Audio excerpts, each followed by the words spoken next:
to teach us and instruct us, to grow us in wisdom, and grow us in the things that we need to walk in. And we thank you for it in Jesus' name. Amen. Well, we are in Genesis chapter 41 tonight. We'll be covering the whole chapter.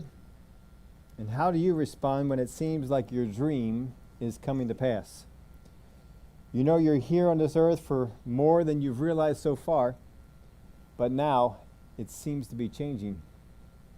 Do you stop being who you are and become what you think you need to be? There's many people who do that. Once they begin to enter into the dream, once they enter into the becoming what they think they were here for, often they change. They stop being who they were and they become who they think they need to be. Joseph, though, he is not one of those. He is one who's going to continue to be who he was, because being who he is not what has kept him from being who he was called to be. He was prepared for a moment, and that moment had not come yet. But now we see that it is. Again, the 4 levels of understanding, keep this in mind. The flesh, or the reasoning level of understanding, wisdom, the revelation level of understanding. This comes into play all through the life of Joseph. We're also going to see the principle from Sundays, God's favor and grace draw the promises and the blessings to you, but honor is what reels them in. What would have happened to Joseph and the blessing, the calling that God had for him, if he did not walk at such a high level of honor? In verse 1, then it came to pass at the end of 2 full years that Pharaoh had a dream, and behold, he stood by the river. Now 2 full years, that is after the cupbearer got the dream. Joseph interpreted for him, and he was restored back to his position, but forgot Joseph. 2 years it has been, and Joseph is still in the prison. Joseph has probably continued to go on, done good for other people. Maybe he's seen some of those people come and go into prison, but no one has decided to help Joseph out.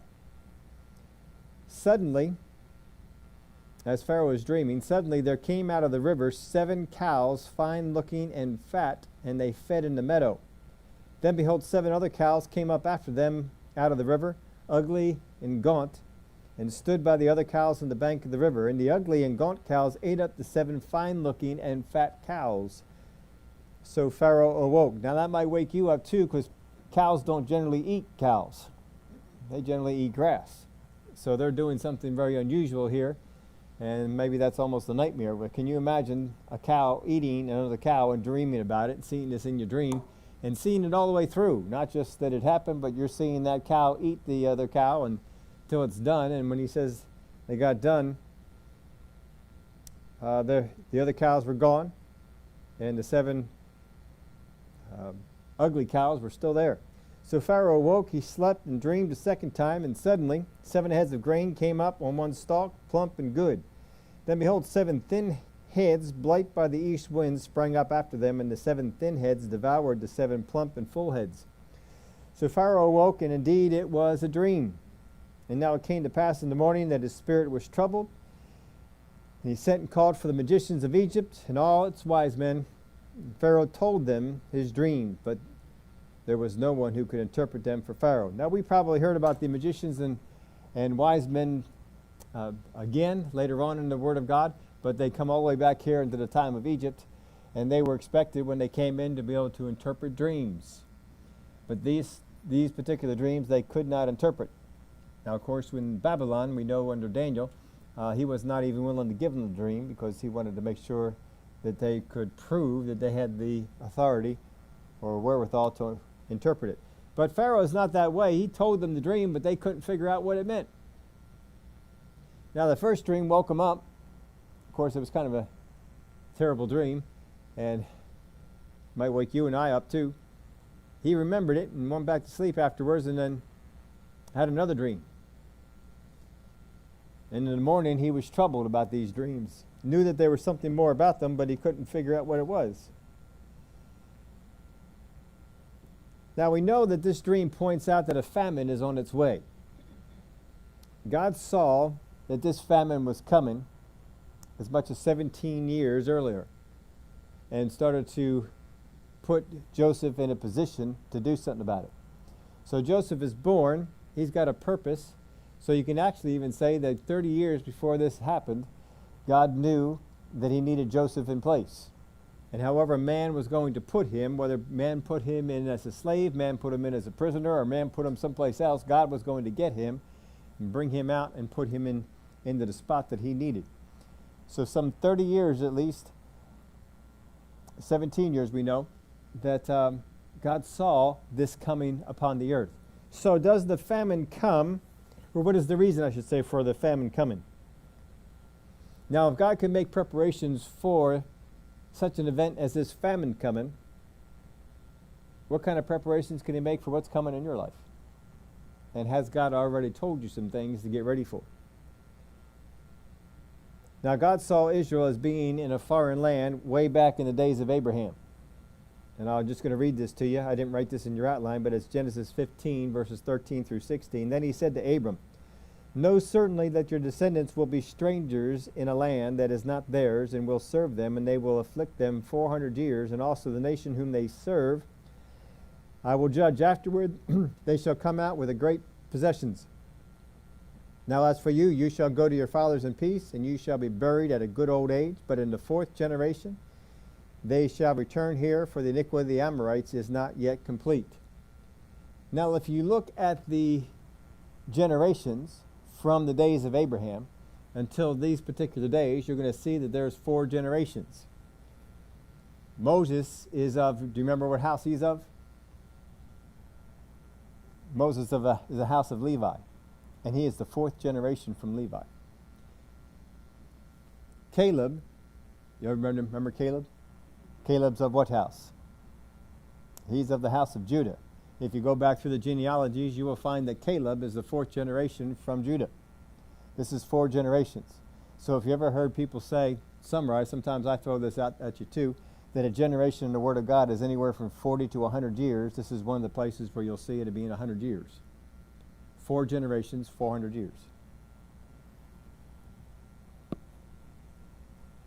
Sometimes you'll see a generation be 40 years. Of course, with Moses wandering in the wilderness, we saw a generation was 40 years there. But it can be up as much as 100 years, and here's an example of where it is 100 years. So he said, "In the 4th generation they shall return here, for the iniquity of the Amorites is not yet complete." Now there were more than Amorites in the land of Canaan, but it may be that it's because Abraham at the time was dwelling among the Amorites that they are specifically mentioned. It may be they are the most dominant of the people of the land of Canaan. Whatever the reason, the Amorites represent all of the people in the land of Canaan. But their iniquity had not yet been complete. God knows it's going to be complete, but it's not quite there yet. So until it gets there, he doesn't. He's not going to execute this judgment upon the land of Canaan, and so Israel won't be able to move in. So what to do with Israel in the meantime? So we have this famine coming along. Is the famine? God called for this famine. He knew this famine was going on, but God doesn't seem to. Famines come. Maybe if they're of God, it's a judgment. Is God judging the earth? Is this famine that is coming a judgment upon the earth? Is it a way to move Israel? Is this just a way for God to get Israel out of the land of Canaan? Does Israel need to be out of the land of Canaan for the sins of the Canaanites to become full? Is it possible that the Israelites being in Canaan is too much of a good influence and will keep Canaan on the wrong side of having their sins become full? I don't know. I'm just throwing out different reasons here for you. God never specifically says what the reasons for them are. So is it a way to move Israel? Is it a judgment on the world? Is it destruction from the enemy? Is the famine simply something that the enemy sends to destroy people, and hopefully his goal is to destroy Abraham and his descendants, and then God sends the year of plenty to stop it? Or is this just something that happens? So there's a lot of reasons why this can come about. Joseph is going to see this as the hand of God, but of course that's the Jewish way of looking at things. If God does not prevent something, then God brought it about. Of course, they're not Jews right now, they're called Hebrews, but that's still their mentality. So the dream comes to Pharaoh for the same reason it comes to Nebuchadnezzar. God gives the dream to the person in the position to do something about it, and the interpretation to his spokesman to give the glory to God. If this dream came to Jacob, if it came to Israel, what good would he be able to do? He's not in a position to do this. If the plenty that was there to supply the world had come to Jacob, what would the world do? Well, they would rise up and say, Jacob, you got all the food. We're going to come take all the food from you. And they would do so. And God would have to do supernatural defense against them, against the world. But see, Egypt is the world power. So no one can really rise up and come against Egypt. Egypt by themselves, they are the world dominant power at this time. So you have to have a more dominant force to come against Egypt and to take all the food. So the food being in Egypt at this time is fairly safe, just because they have a substantial army and are able to keep any attackers at bay. Now his goal here is to make this group of people into a nation. And so many have supposed that what he's doing is he puts them inside the land of Goshen, in the land of Egypt, to give them protection, to bring them into a nation. And of course they grew to somewhere, estimates are 2 to 4 million people at the time. And that's a good group to be coming out of Egypt. That's basically a nation right there. But the dream comes to Pharaoh because he's in a position to do something about it. But his interpretation, God's interpretation of this, will be given to his spokesman, because his spokesman will bring the glory to God. In verse 9, then the chief butler spoke to Pharaoh, saying, I remember my faults this day, when Pharaoh was angry with his servants and put me in custody in the house of the captain of the guard, both me and the chief baker. Everybody knows who the captain of the guard is? That is Potiphar. He put me in custody in the house of the captain of the guard. This is the second time we've seen that the prison was in the house of Potiphar. We each had a dream in one night. He and I, each of us dreamed according to the interpretation of his own dream. Now there was a young Hebrew man with us there, a servant of the captain of the guard, not a servant to the keeper of the prison. He's a servant to the captain of the guard. So they realized that Potiphar, or Joseph, answered to Potiphar, and he was just not a normal prisoner in there. And so he's letting him know, because Pharaoh knows the captain of the guard, because it's the captain of the guard for Pharaoh. So he's telling him who he is, what his position is, and it came to pass, just as he interpreted for us, so it happened. He restored me to my office, and he hanged him. Now, if you ever wonder, why does God give the interpretation in a dream to someone who's only going to be around for 3 more days? Because this added validity to Joseph being able to interpret dreams. Not only was he right in this one, he was right in the one that the execution was brought to, and the guy who would be restored would be remembering both of these occurrences. And of course he does. When he gets before Pharaoh, he does this. Now, why does he remember him now? It may be that the chief butler remembers because either he had forgotten Joseph and is reminded because of the dream, or he now sees a safe opportunity to help Joseph. Pharaoh needs something. If I tell him about this now, tell him about Joseph, he needs Joseph to come on in here and help him. He won't go back over all the stuff that had gone on before and get mad at me again, put me in prison, or remember why he was thinking about killing me. So he might think it's a safe time, and plus he can come to Pharaoh's aid. If you're the one who brings the guy in, who brings the answer, I think you just elevated yourself in Pharaoh's eyes. And so he's looking for all that to come about. Verse 14, then Pharaoh sent and called Joseph. And they brought him quickly out of the dungeon, and he shaved, changed his clothing, and came to Pharaoh. Now notice this. Joseph has been in preparation for this particular day. He doesn't know it, but he's been in preparation for this particular day for somewhere around 17 years. He has prepared. He has done everything that he can. He doesn't even know anything more to do, but every day he keeps doing the same thing, keeps organizing, keeps administrating, keeps seeking after his God, keeps his character up, keeps walking in honor, does all these things every single day, even though for all these years it doesn't seem to be getting them anywhere. He doesn't know that this is the day it's going to change. We don't always know when the day is that it's going to change. But we keep doing the things that God wants us to do. The disciples didn't know what day Jesus was going to come and say, hey, I want you to be one of my 12. But they were ready. They followed Jesus. They stayed with him until Jesus came for that night of prayer, and he says, all right, I need 12 of you. And he called the 12 that were there. Timothy didn't know that he would be selected by Paul. Silas didn't know that he was going to be sticking around. He was going to be made ready. All the preparation that he had done in his life, that all of a sudden an opportunity was going to open up on Paul's team. But it did. We don't always know the day that this thing happens for us, but you always are being ready. And so he was ready. But notice that though he was ready, he was not dressed appropriately. And he needed to get dressed appropriately. See, there's one kind of attire that's okay for being in prison, and it's not okay for being in the presence of Pharaoh. So he had to get dressed up for the presence of Pharaoh. So he had to change his clothes, get out of the prison's clothes. They probably found some other clothes that were there that they could put him into, something that would make him look better. He had to shave. Well, you don't always get to shave in prison, but you're going to go before Pharaoh. We got to get rid of that beard. We got to make you look a little more presentable. So he had to go through all that. All this took some time. But Pharaoh, he's in a hurry. He wants to get this thing going. And here we are, we got to do all this preparation for Joseph. Now, it's not Joseph's fault. These are not things he could do at the time. He did everything that he could do. These things were out of his control because he was in prison. But there were people around who could bring this about. Some people, you go out and you get him some clothes. You go out, you get him a razor. Maybe they even had some people to do it. And Joseph probably hasn't shaved in a while.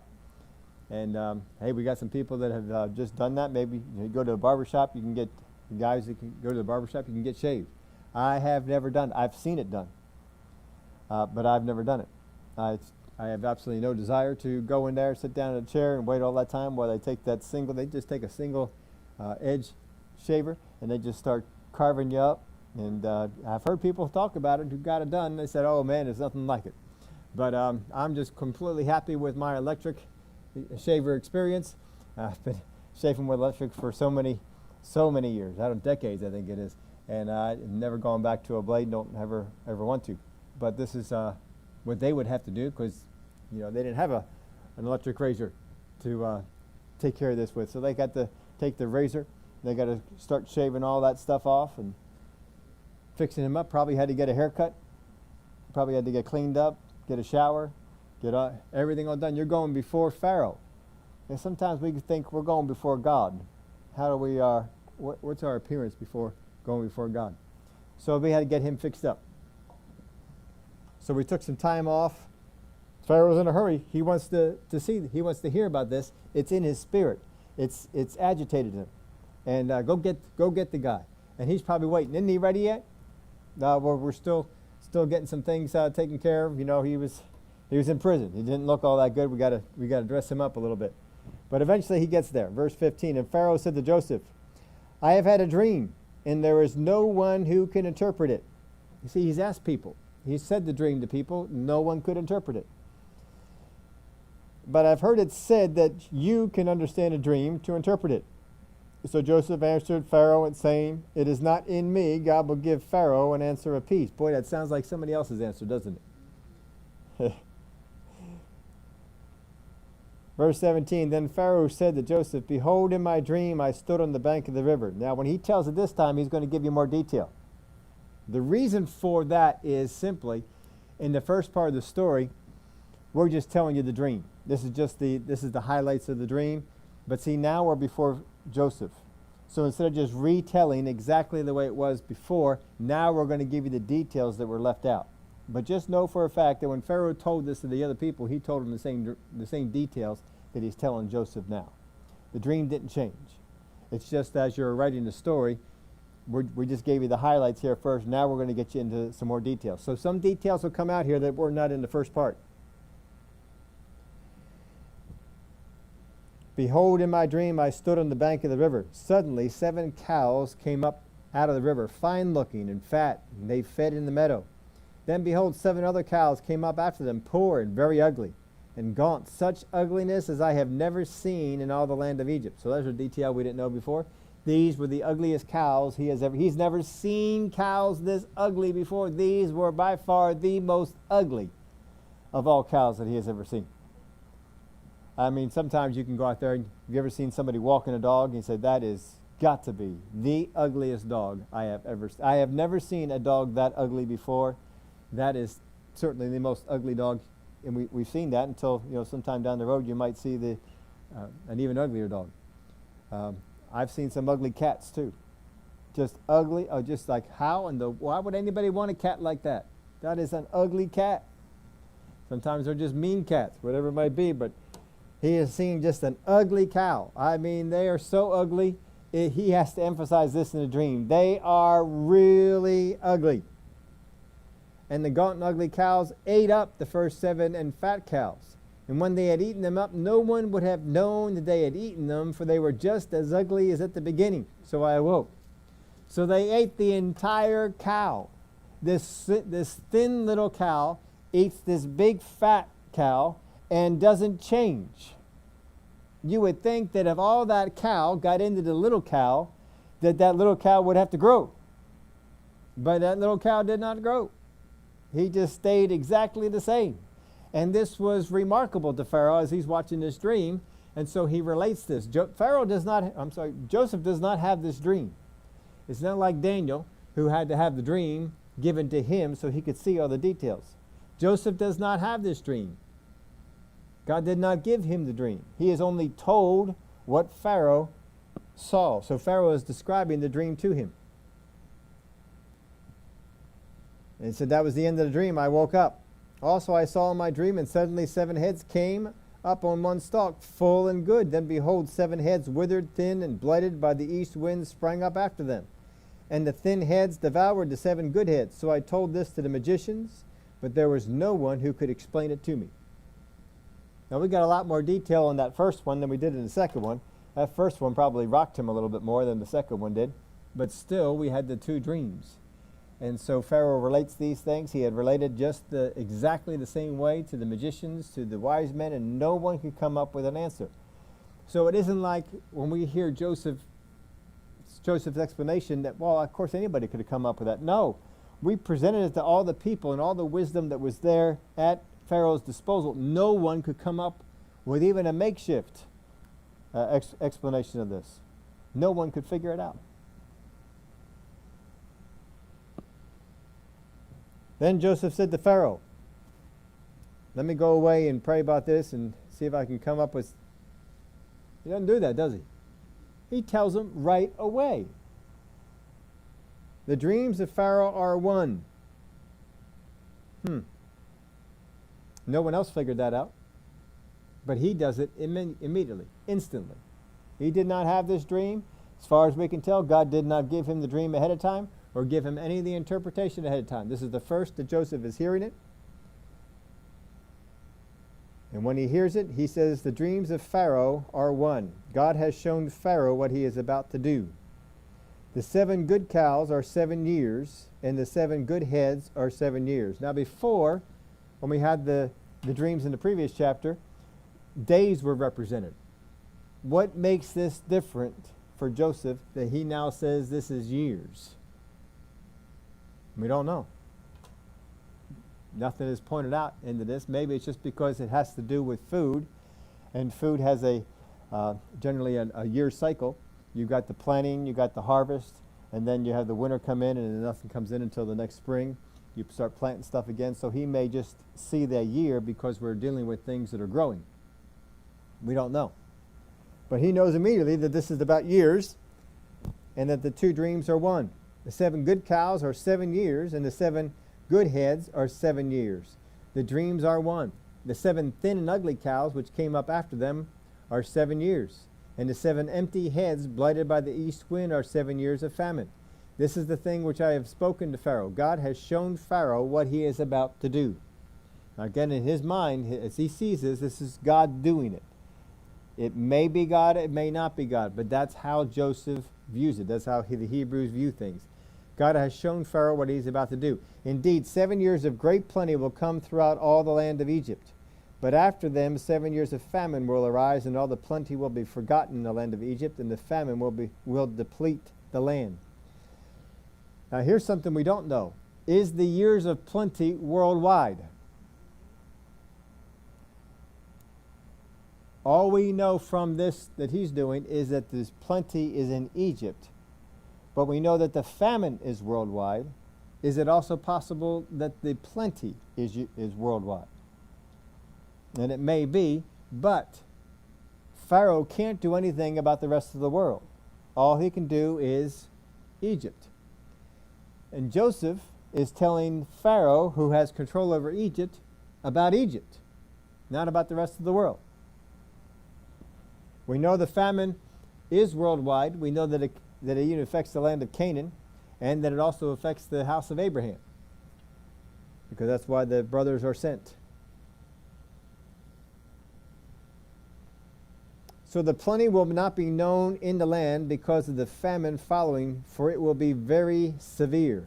And the dream was repeated to Pharaoh twice, because the thing is established by God, and God will shortly bring it to pass. Now therefore, let Pharaoh select a discerning and wise man and set him over the land of Egypt. Let Pharaoh do this, and let him appoint officers over the land to collect 1/5 of the produce of the land of Egypt in the 7 plentiful years, and let them gather all the fruit of those good years that are coming, and store up grain under the authority of Pharaoh. Let them keep food in the cities, then that food shall be as a reserve for the land of the 7 years of famine which shall be in the land of Egypt, that the land may not perish during the famine. Now the dream that Pharaoh has is not about what to do. The dream is only about what is coming. Very often dreams that come from God are about what is coming, not about what to do. When we see the dream that the other Joseph in the New Testament has, not only is he told what is coming, but he is told what to do. Flee to Egypt. People are coming for the child, they want to kill him. Flee to Egypt. And another dream, the ones that are seeking the life of the child are gone, it's okay to return. So he was told what was coming and what to do, but not always do the dreams from God tell you what to do. They just tell you what is coming. But here, Joseph tells him what to do. Now, how does Joseph know what to do? How does he know what to counsel him as to what to do? He comes up with numbers. He doesn't just come up with, well, it might be a good idea if you do this. No, he comes up with numbers. Look, you need to take 20% of everything that's coming in the 7 good years, and you need to put it away. You need to store it away. How does he come up with 20%? See, this is all his preparation before. He ran his father's house. He ran Potiphar's house. He ran the prison. He knows how to deal with abundance, and he knows how to deal with when things aren't all that great. And so he knows in his own mind, this is what we got to do. And 20% will cut it. Now, he may be given some spiritual wisdom in that too, but I think more than likely, we're seeing that he's relying on some of his experience and some of the things that God has brought him through and the things that God has taught him. Now, notice what Joseph does not do.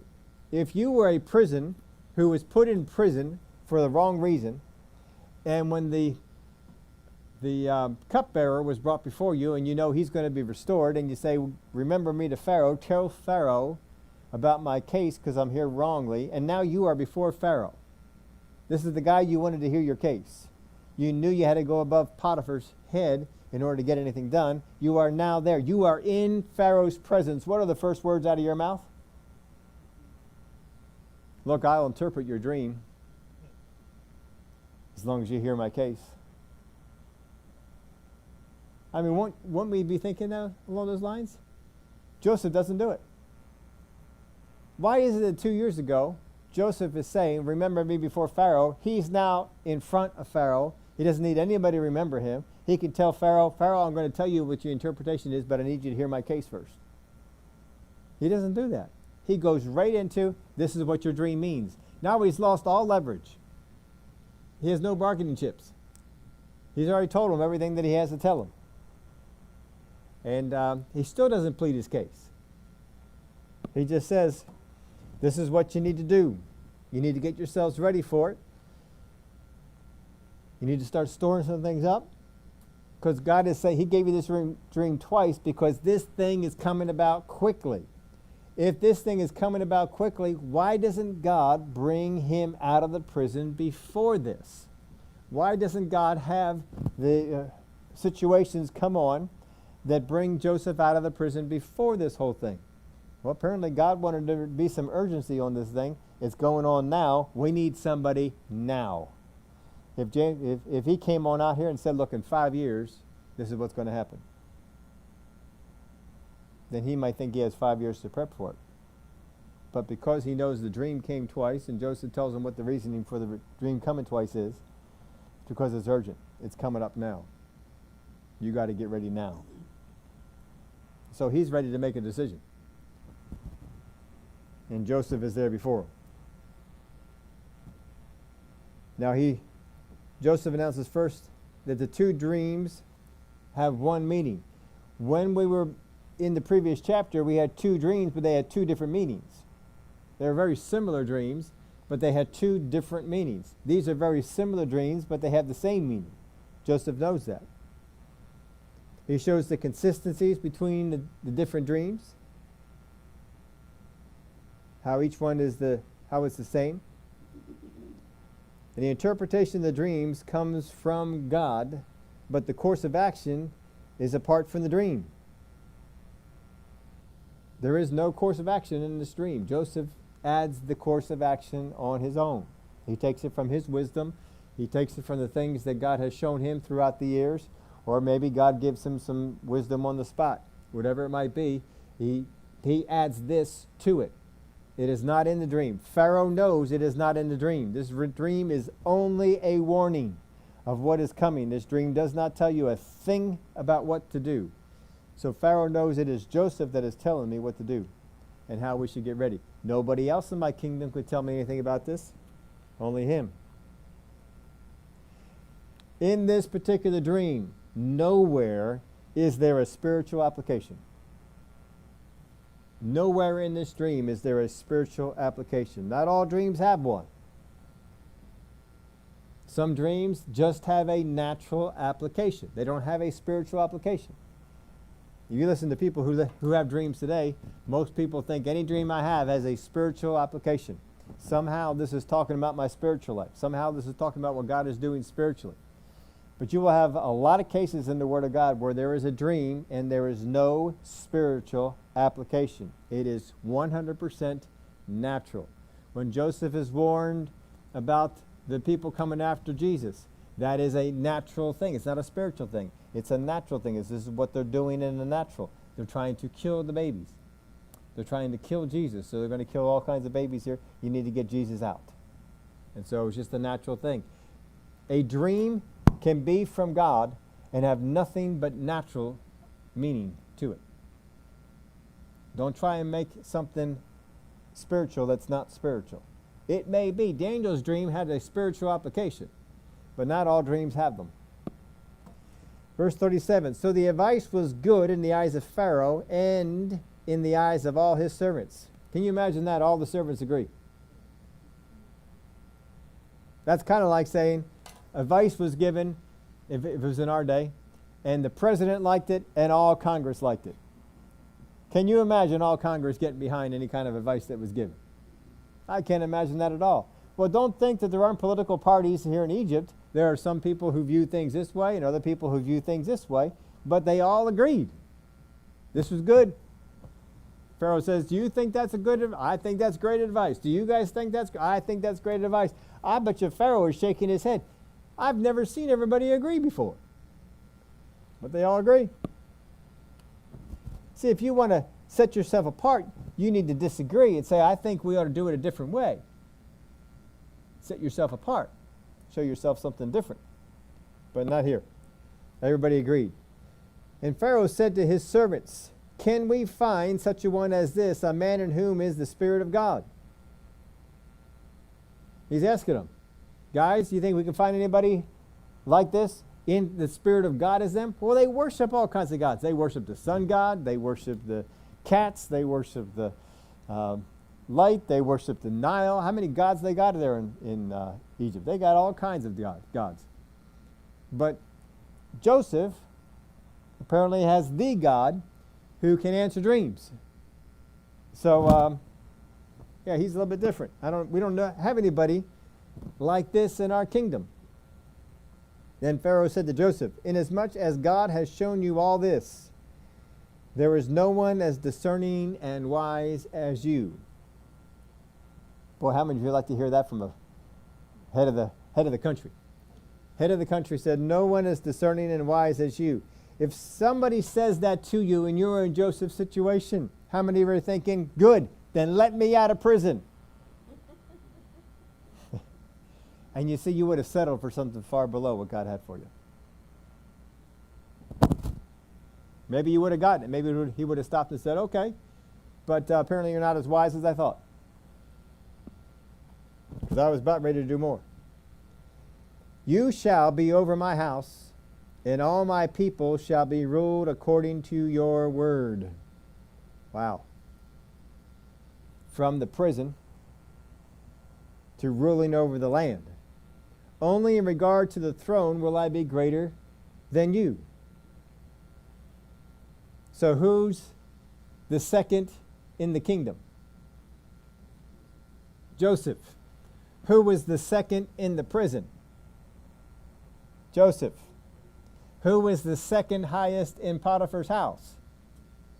Joseph. Who was the second highest in Israel's house?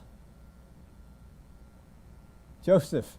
Joseph is always rising to the second highest. Notice he doesn't rise to the highest. He always rises to the second highest. Now, that's because his father was still alive. If his father had died, I don't know what would have happened there. Of course, the brothers would have probably put one of them in charge, or birth order probably would have come into play, whatever it might be. But in all these situations, here he is, second highest again. He's very familiar with being in the second highest position. He knows how to operate in this. I operate under Potiphar. I operate under my father. I operated that way under the prison. I know how to do this.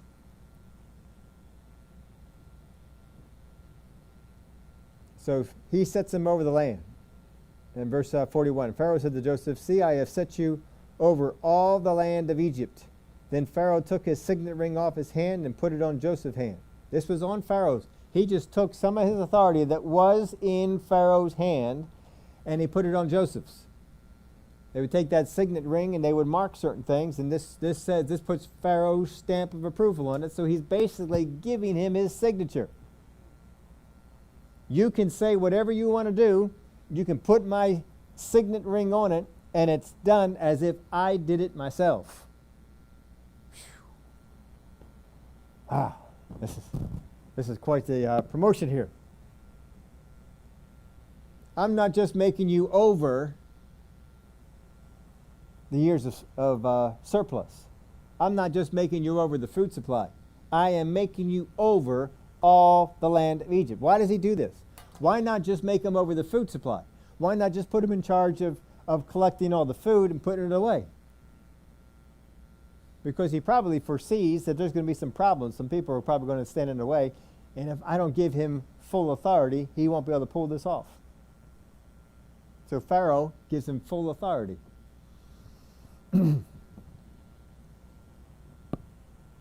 Now, one of the things we never see Joseph dip into, ever, in all the covering that we've had, we have never seen Joseph take on one aspect of things that I do not believe Pharaoh puts in his hands.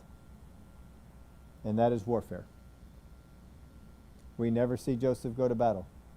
We never see him carry a sword or a spear.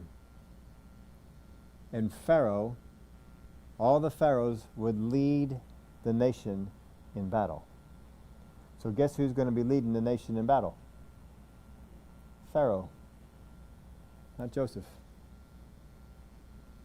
Joseph gets to stay back at home, take care of all this stuff. Pharaoh will be the one going into battle. He's the warrior. He probably looks at Joseph and said, all right, well, you're not a warrior. You're more like an accountant. Then Pharaoh took a signet ring off his hand and put it on Joseph's hand, and he clothed him in the garments of fine linen and put a gold chain around his neck. So we took the clothes that he had on, which aren't his anyway. They were, they were better clothes, and he said, they're not good enough for you. You need better clothes. And so he gives him better clothes, gives him chains around his neck, and he had him ride in the second chariot which he had, and they cried out before him, bow the knee. So Pharaoh is in the first chariot, Joseph is in the second chariot. It's kind of like Pharaoh is in Air Force One, Joseph is in Air Force Two. The equivalent of that. He's got the Pharaoh's chariot. This is how he gets around. It's probably not the one he drives in the war. This is the one he drives for dress. You got a dress chariot, you got a war chariot. You don't want the dress chariot getting all banged up from the war, so you take the war chariot out for war, and you bring the dress chariot out when you want to look good in front of the people. And so he's got the dress chariot, but he's got another dress chariot, and he puts Joseph in it. Because he is demonstrating to the people, see this guy? He is now number 2. He is behind me. I know who he is, I know where he came from, and I have commissioned him to do what he's going to do.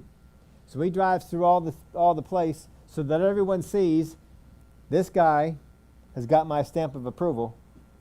Whatever he says, you better do it, or I'm coming to get you.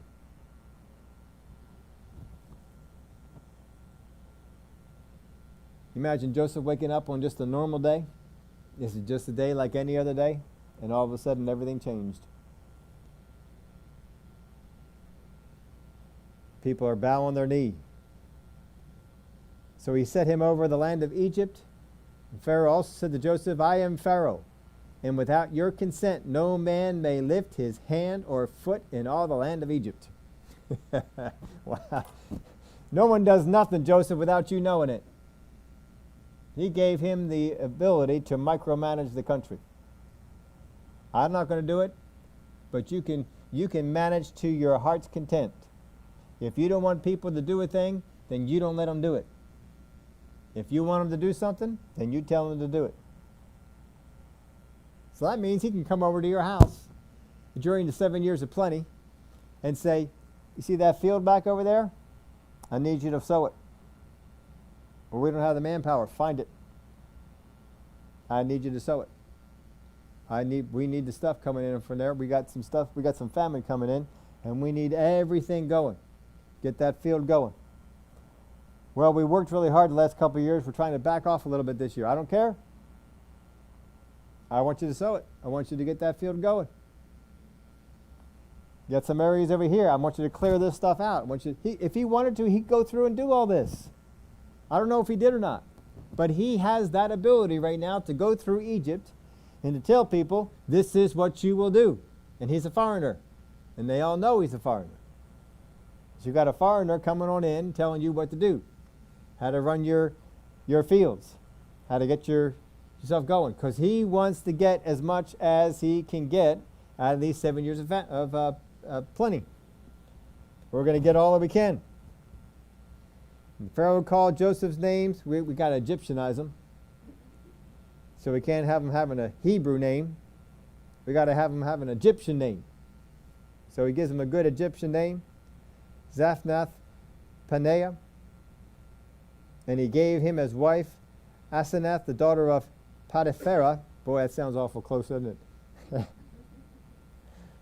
Priest of On. I'm pretty sure this is not anything close to Potiphar, because he was not a priest. That was not his role. So Joseph went out over all the land of Egypt. And so he would go out. He would let people see him. He would make decrees. Now he's given an Egyptian wife. This is not forbidden by the word. Canaanite women were forbidden, but not the other ones. So he could have an Egyptian wife. Deuteronomy, if you want to write this down, Deuteronomy 21:10-13 describes God's desire in taking a foreign woman in marriage. Now, he didn't have that to read, but God could certainly have told him what to do and how to go about it, and Joseph probably would have done it anyway. So once again, everything in the house is Joseph's. Now, if you are Potiphar's wife, how are you feeling about now? You're seeing the guy that you falsely accused being paraded through the streets with Pharaoh in a chariot with his signet ring on his finger. And anything he says goes. You think she's wondering, I wonder if he remembers. Oh, yeah, he remembers. Oh, yeah, he remembers. Now, I've begun to just kind of meditate on this a little bit. I am pretty sure that Potiphar does not believe his wife, because of the way that things have transpired since here. Potiphar doesn't believe his wife, he believes Joseph. But because trying to keep peace in the house has to go along with certain things. Can you imagine the day this happens? And Joseph is brought before Pharaoh and he gives this interpretation, and Joseph, beyond Potiphar's ability to stop this, is elevated to second highest in the land. This is over Potiphar. Can you imagine him coming home and discussing this with his wife? When I picture this, I see Potiphar having a big smile on his face. Honey, I got some news. Guess what happened today at the office? Do you remember that guy, Joseph? Yeah. Well, he just interpreted a dream for Pharaoh, and Pharaoh was so taken with it, he made him second highest official in the land. He runs the country. He runs everything. Whatever he says goes. Isn't that fantastic? I wonder what kind of things he's going to decree here in the next couple of days. Boy, I could just see Potiphar having a time with this one, getting his wife all nervous. But I don't think Joseph is going to come on over there and be vengeful. But she don't know that. I made this note. People with bad or no character will afflict those who have no power, thinking they will never come to any. People with bad or no character, like this wife, will afflict those who have no power, thinking they will never come to any. See, she saw Joseph as having no power over her, and she never thought he would come to any. So she can do whatever she wants. Now, all of a sudden, I wonder if he met with Potiphar. Potiphar, do you want me to do anything with that wife of yours? She is an evil woman. I'll tell you what, it wouldn't bother me none if you put her in jail. Wouldn't bother me at all. I don't know if that would have gone on. I could see Potiphar having that kind of conversation. But don't know what would happen. But if you're Potiphar's wife, are you a little nervous? Joseph's best day is now your worst. Joseph was 30 years old when he stood before Pharaoh, verse 46, king of Egypt. Joseph went out from the presence of Pharaoh and went throughout all the land of Egypt. Now in the 7 plentiful years the ground brought forth abundantly. So he gathered up all the food of the 7 years which were in the land of Egypt, and laid up the food in the cities. He laid up in every city the food of the fields which surrounded them. Joseph gathered very much grain as the sand of the sea, until he stopped counting it, for it was immeasurable. Now Joseph has called this from the dream, this is what's going to happen. And it happens just as Joseph said. Every year this happens, Joseph's credibility is growing. Instantly he has credibility. But he has come out and he said there's going to be 7 years of great abundance. Oh, yeah, I've heard stuff like that before. After the first year of great abundance, people are saying, wow, he was right. That's amazing. Surely it's not going to happen again. And Joseph was calling for a second year. And it happened again. And then a third year. And then a fourth year. And then a fifth year. We've never seen abundance like this all these years in a row. 6th year, 7th year. Great abundance.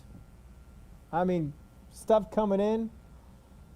And he keeps showing up. He sends his people out there. You got your 20%? We want our 20%. Joseph has so much, they can't even count it. They stop counting. They've got so much. Can you imagine that? All the resources of Egypt, and you can't count how much grain you've got. What do we got to do, Joseph? We got to build some more barns. We got to build some more vats. We got to build some more stuff to hold all these grain in. Don't you think we have enough? No. No, I told you 20% every year. First year, second year, third year, fourth year, fifth year, sixth year, seventh year. We need every bit of it. Because remember those cows, those lean ones that came on up? You couldn't even tell they ate the fat ones. These years of famine are going to be great. We've got to be ready. Okay, Joseph, as long as you're absolutely sure. Then Pharaoh had the dream. He's got no problem trusting Joseph. It's not bothering him none. He's not giving up 20% or nothing. He's not out there doing the fields. It's the people. But after a while, don't you think these people are getting a little tired of this Hebrew coming in and telling them they got to give up 20%? What are they getting for their 20%? Nothing. He's just showing up. I want 20% of all that you got. I mean, the first year, boy, we had so much come on in. 20%. We still got more than we had before. But then the second year, I mean, people are greedy. We want to keep some of this for ourselves. Joseph, you can't even store all that you got. Let us keep it. Nope. It comes to us. We get it. All 7 years. Till they stop counting. Joseph, how much you got? I have no idea. Don't you think you have enough? Nope. But you can't even count all that you have. It don't matter. Now note this, Joseph is not a spiritual giant. He's not an Abraham. He's not a Moses. He's not a Daniel. He's not an Ezekiel. He's not an Elijah. He's not a spiritual giant. There's nothing spiritual about the man that we can tell. He is just extremely moral, sold out to God, and very diligent in everything that he does. You look at Joseph with Daniel. Daniel would spend hours studying, praying, seeking after God. Do we hear that about Joseph? Have we heard a single time that Joseph is out there studying anything? Of course, he doesn't have a whole lot of scriptures to study right now, does he? But we don't have that Joseph is out there spending hours in prayer. We don't have that Joseph is before the presence of God, or that Joseph is getting dreams and visions. As far as we know, he had the 2 dreams. He's not a spiritual giant, and yet he is being used by God. So he's not a spiritual giant. Joseph is an administrator. He's an administrator. Now Joseph goes from the prison to the palace. Compare that with Moses. Moses went from the palace to the fields. He's almost in prison, but they didn't catch him.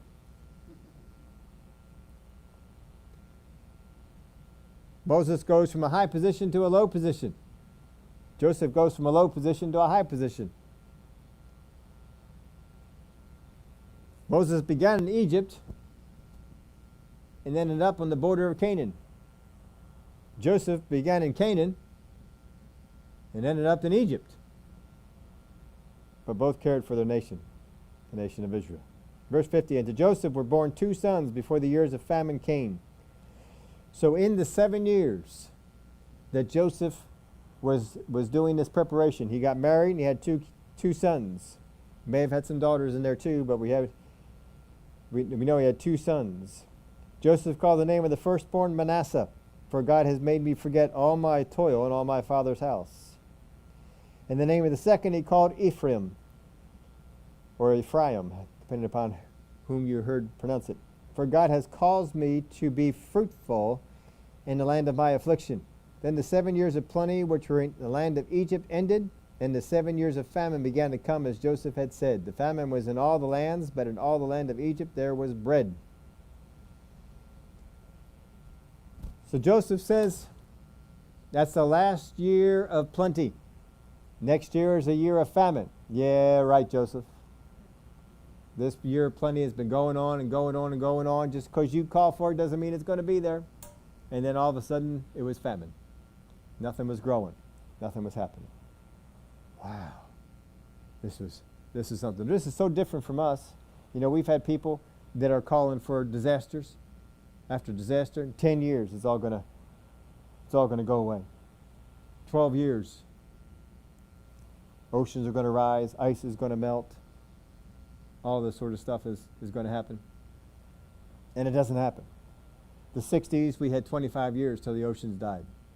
Well, that would have been 85. We passed that. The 70s, I think that was the first calling for the ice age, global cooling. And, well, that didn't happen. And then they switched from there and went to global warming. And then it went back to global cooling. And then it went back to let's just call it climate change.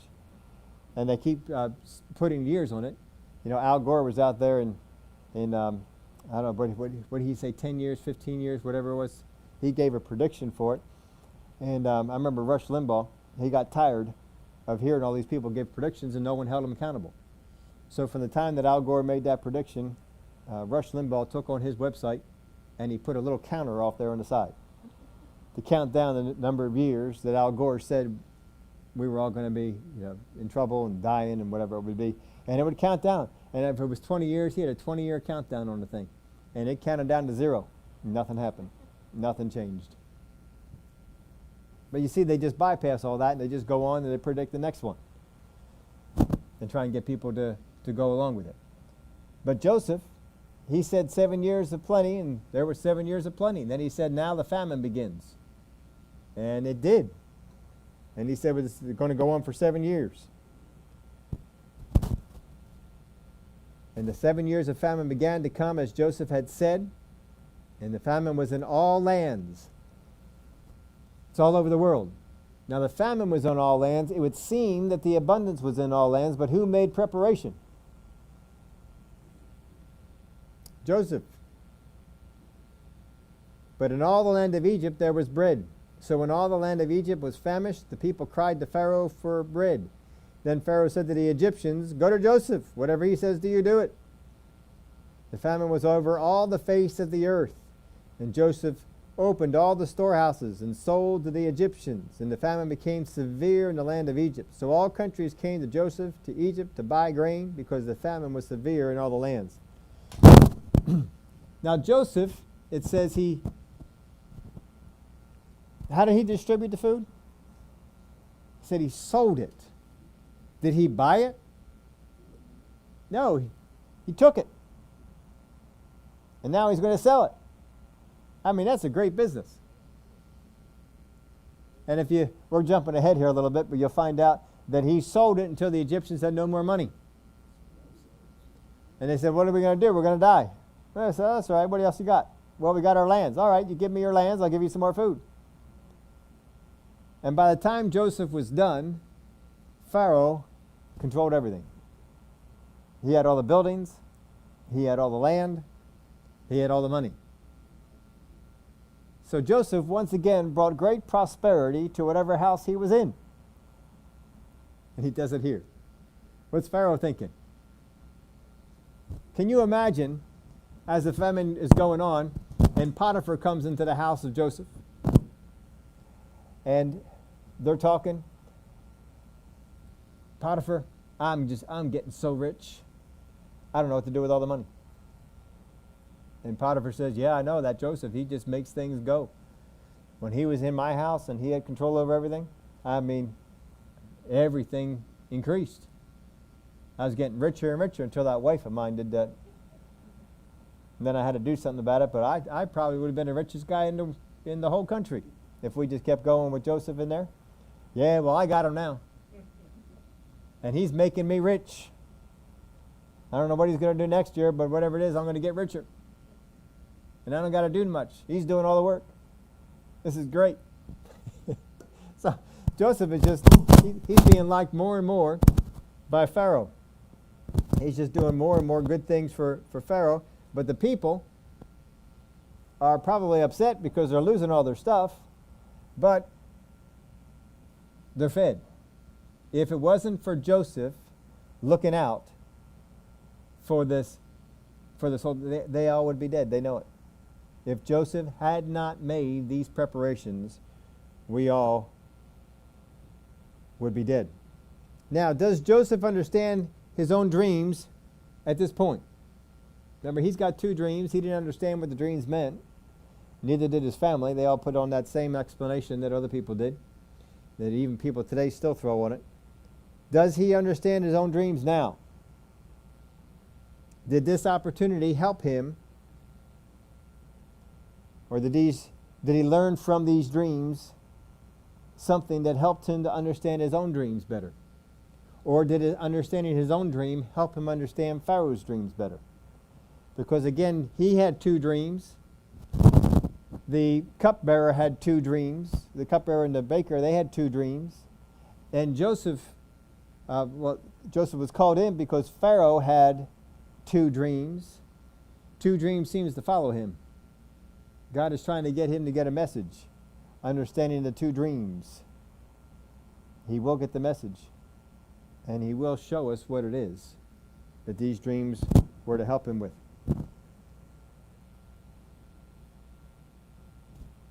Now, if you had the dreams that Joseph had, what would you be thinking now? If you don't understand fully what it is, but you know that in the dream, the brothers were to come and bow down to you, what are you thinking right now? I'm a ruler. There's lots of people that are coming down to bow down to me. If my brothers show up, they're coming down to bow down to me too. And we'll see more about that as we get through here in the story. But do know this, God doesn't just need prophets, priests, preachers, deliverers to do great things for his kingdom. Joseph is an administrator. Nothing spiritual about him, nothing spiritual giant about him. He is just really good at doing what God says to do, and he is an administrator. He's been in preparation for a long time. Don't be upset if preparation takes you a long time. Jesus had 30 years of preparation for how many years of ministry? 3.5. Joseph had 30 years to prepare him for what? Seems to be 14 years. Now he continued on after those 14 years, but that's what he was getting ready for. Moses had 80 years to get ready for 40. Now it's not always that way. Daniel had more years of service than he had preparation. John the Apostle had way more years of service than he had years in preparation. He died as one of the old fathers of the church. Don't be quick to leave preparation. Joseph kept preparing. Even though he may have been fully prepared, even though he may have been ready at any moment to step in and do what God needed him to do, he kept preparing. He kept waking up in the morning and going about the business that was at hand. When it was his father's house, he did his father's business. When it was in Potiphar's house, he did Potiphar's business. When it was in the prison, he did prison business. He'd wake up every day and he would do what needed to be done. And every day was preparation for him. Every day he's getting ready.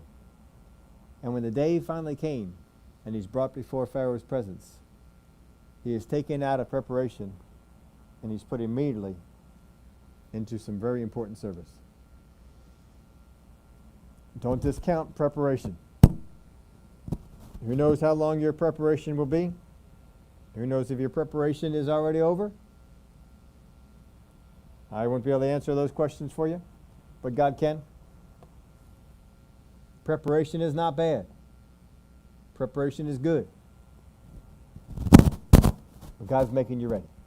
He's making them ready. Father, I thank you for the preparation that you take us through. Whatever it is that you have called us to do, you are preparing us to get it done. Sometimes we've gotten sidetracked. We've dropped the preparation. We felt like, oh, it's been so long. This hasn't happened yet. And we forget to continue to go on and prepare. But help us to be as Joseph was, to be diligent, one who showed up every day, ready to do what was in front of him, even though what he was doing wasn't comparing to what the dream was. Every day, he got up and he prepared. It didn't seem like his life was going anywhere in the direction that it did, but he still prepared. He still got himself ready. Because he was not moved by the things that he saw. He was moved by the things that you told him. We thank you for the way that you lead us as well. In the name of Jesus we pray. Amen. Any comments, questions, anything to add? Anything I forgot?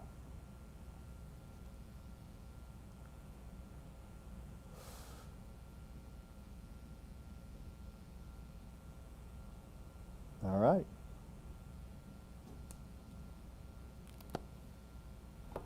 Well, thanks all for joining us tonight.